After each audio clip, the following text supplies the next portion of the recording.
प्रिय छात्रों नमस्कार। एनसीईआरटी क्लास 10th मैथ्स में आप सभी का स्वागत है। आज हम प्रश्नावली 2.3 में क्वेश्चन नंबर 1 पढ़ेंगे, जिसके अंतर्गत हम विभाजन एल्गोरिथम का प्रयोग करेंगे। जिसमें देखिए कि विभाजन एल्गोरिथम का प्रयोग करके निम्न में px को gx से भाग देने पर भागफल और शेषफल ज्ञात कीजिए। px यानी कि आपको एक भाज्य दे रखा है और gx यानी कि आपको ये भाजक दे रखा है। इस भाजक का इस भाज्य में भाग लगाना है और हमें भागफल और शेषफल ज्ञात करना है। तो देखें कि हम किसी बहुपद का किस तरह से भाग लगाते हैं। तो सबसे पहले हमें यहाँ भाज्य दे रखा है x³ minus 3x² plus 5x minus 3 और भाजक हमें दे रखा है x² माइनस 2। तो इस तरह से सबसे पहले हम भाज्य और भाजक को लिख लेंगे। इसके बाद हम यहाँ पर देखते हैं कि भाज्य में सबसे जो पहला अंक है वो है x की घात 3 और भाजक में जो पहला मान है वो है x की घात 2, यानी कि x की घात 3 और x की घात 2। x की घात 2 का x की घात 3 में भाग लगाते हैं तो कितनी घात कम हुई? 1 घात कम हुई, यानी 3 माइनस 2 करते हैं तो x की घात 1। यानी कि ये जो भाजक है अपना x² माइनस 2, इसको हम किससे गुणा करेंगे? x से। कैसे पता चला कि ये जो पहला मान है x की घात 3, इस पहले मान को इस पहले मान के जैसा हमें बनाना है। तो यहाँ पे क्या कमी है? 1 x की कमी है, तो हम इसको x से गुणा करेंगे।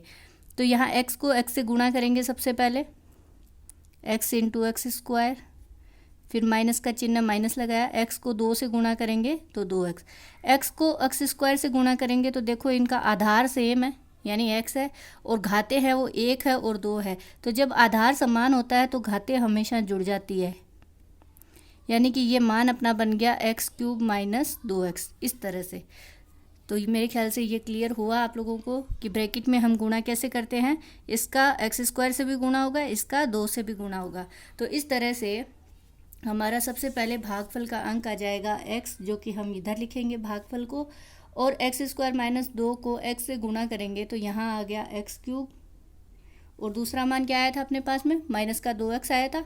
अब 2x को कहाँ रखेंगे? इसमें x का पद कहाँ है? ये है x² का पद, x का पद है यहाँ, तो हम 5x के नीचे ही x वाले मान को रखेंगे, जो कि कितना आया था अपना? 2x आया था। इस तरह से अब ऑब्वियस है कि जब हम भाग लगाते हैं तो चिन्ह चेंज करते हैं। यहाँ x³ की घात है प्लस की, तो यहाँ चिन्ह चेंज होके माइनस हो जाएगा। यहाँ माइनस है तो चिन्ह चेंज होगा तो प्लस हो जाएगा।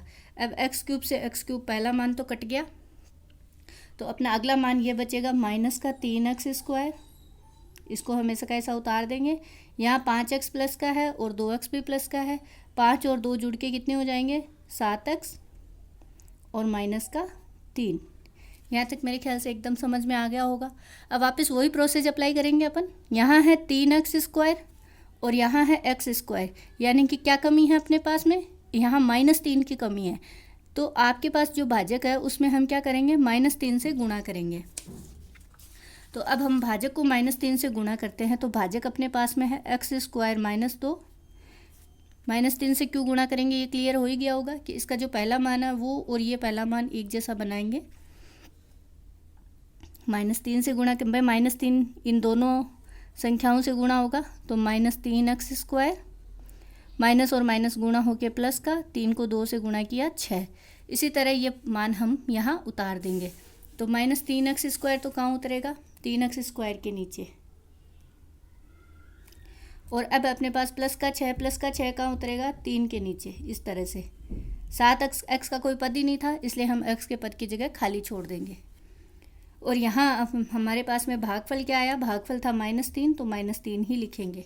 अब यहाँ चिन्ह चेंज करते हैं, ये माइनस प्लस हो गया, ये प्लस है वो माइनस में बदल गया, ये संख्या कट गई।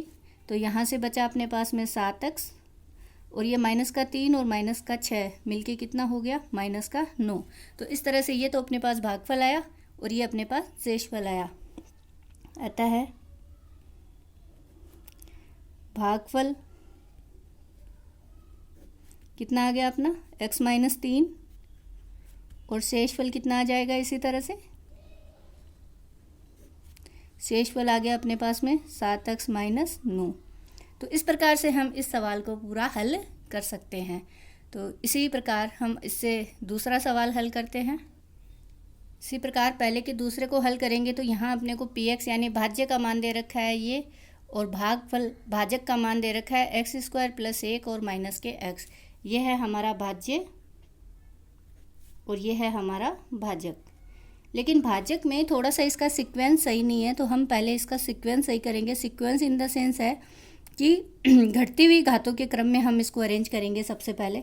तो यहाँ सबसे पहले x की घात 2 है, x की घात 2 लिख लिया। अब x यहाँ है, इसे हम यहाँ लिख देंगे -x प्लस 1। तो इस तरह से हमने पहले इसको घटती हुई घातों के क्रम में लिख लिया, और इसके बाद अब हम इसमें भाग लगाएंगे। तो भाग लगाने के लिए यहाँ देखो वही सेम प्रोसेस रहेगा। x की घात 2 है और यहाँ है x की घात 4, यानी कितनी घात कम हुई, x की घात 2 कम हुई, यानी x की घात 4 में x की घात 2 का भाग लगाते तो कितनी घात कम हुई, x की घात 4, और ये x की घात 2 ऊपर जाएगा तो x की घात -2, तो 4 में से 2 गया, x की घात 2। यानी कि अब हमारा जो भाजक है उसमें हम किसका गुणा करेंगे, x की घात 2 का गुणा करेंगे, ताकि x की घात 2 से गुणा होकर x की घात 4 बन जाए। गुणा करने का तरीका आप रफ वर्क इसी तरह से करेंगे। x square minus x plus 1, इसे हम x स्क्वायर से गुणा करेंगे। जब आपकी पूरी प्रैक्टिस हो जाएगी तब आप डायरेक्ट हल करेंगे, इससे पहले आप बार बार इसको रफ वर्क करके ही हल करें। अब x स्क्वायर को पहले x स्क्वायर से गुणा करेंगे, x स्क्वायर फिर -x से करेंगे, x स्क्वायर को फिर 1 से गुणा करेंगे। तो x स्क्वायर को x स्क्वायर से गुणा किया तो बेस तो सेम होगा, घातें दोनों जुड़ जाएंगी, तो x की घात 4, यहाँ माइनस है यहाँ प्लस है तो यहाँ माइनस हो गया। x की घात 2 और x की घात 1, तो आधार सेम है तो घातें दोनों जुड़ जाएंगी, 2 और 1 कितना हो जाएगा, 3 हो जाएगा, तो x की घात 3। x स्क्वायर को 1 से गुणा किया तो प्लस का x स्क्वायर। अब इसको लिखना कैसे है वो देखें कि भागफल तो अपने पास में आ गया यहाँ पे x स्क्वायर, x की घात 4 को x की घात 4 के नीचे लिखेंगे। अब देखें हम तो x की घात 3 का तो कोई पद ही नहीं है, तो हम x की घात 3 को एक बार के लिए थोड़ा सा पास में रखते हुए यहाँ लिख देते हैं, और x की घात 2 को इस 3x स्क्वायर के नीचे लिख देंगे, यानी प्लस x स्क्वायर, इस तरह से, क्योंकि x की घात 3 का पद ही नहीं था और बीच में आगे हम लिख नहीं सकते क्योंकि यहाँ पे 4x का पद है। अब हम चिन्ह चेंज करेंगे, तो यहाँ पे अपने पास यहाँ आ गया माइनस, यहाँ आ गया प्लस, और ये प्लस का था इसलिए हो गया माइनस का। x की घात 4 से x की घात 4 कट गया। x की घात 3 का जो पद है वो सीधा का सीधा यहाँ नीचे आ जाएगा, तो यहाँ x की घात 3 प्लस का है तो x की घात 3, यहाँ x स्क्वायर -3 और यहाँ x स्क्वायर माइनस का है, तो 3 और 1 कितना हो जाएगा, 4, यानी कि माइनस का 4x स्क्वायर, फिर प्लस का 4x प्लस 5। अब अगले स्टेप में वही देखें अपन, यहाँ x की घात 3 है, यहाँ x की घात 2 है, तो अब इस भाजक को हम किससे गुणा करेंगे, x से गुणा करेंगे। तो अपने पास x से x square minus x plus 1 को हम गुणा करेंगे, वही सेम प्रोसेस रहेगा।